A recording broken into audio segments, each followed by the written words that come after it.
Sinasabi ko sa inyong mga nakikinig sa akin, mahalin ninyo ang inyong mga kaaway at gawa ng mabuti ang mga napupuot sa inyo.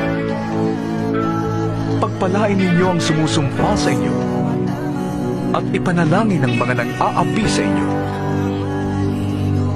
Kapag sinampal ka sa isang pisngi, iharap mo rin ang kabila. Kapag inagaw ang iyong balabal, huwag mong ipagkait ang iyong barot. Bigyan mo ang bawat nanghihingi sa iyo. At kung may kumuha ng iyong ari-arian, huwag mo nang bawiin pa ang mga iyon.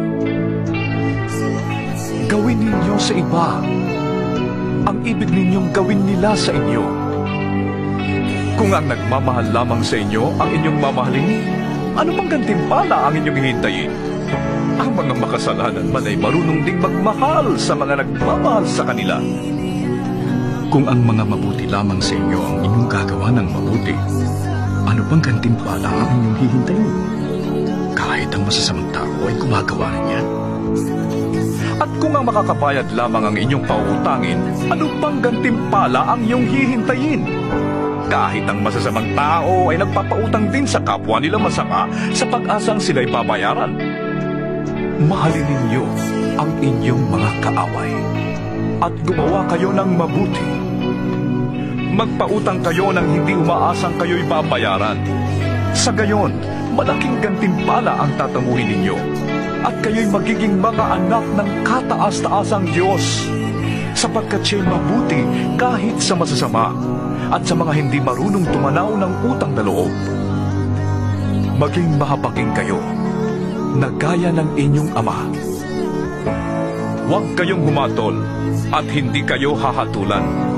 Huwag kayong magparusa at hindi kayo parurusahan ng Diyos. Patawarin ninyo ang inyong kapwa at kayo patatawarin din ng Diyos. Magbigay kayo at kayo bibigyan ng Diyos. Hustong takal, siksik, liglig at umaapaw pa ang ibibigay sa inyo. Sapagkat ang panukat na ginagamit ninyo sa iba ay siya rin gagamitin ng Diyos sa inyo.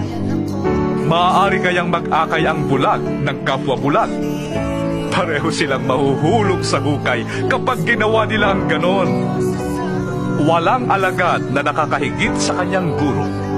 Ngunit kapag lubusang naturuan, ang alagad ay makakatulad ng kanyang guro.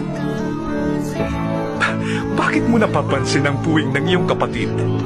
Ngunit hindi mo nakikita ang troso sa iyong mata. Paano mong masasabi sa iyong kapatid, "Kapatid, hayaan mong alisin ko ang iyong puwing"?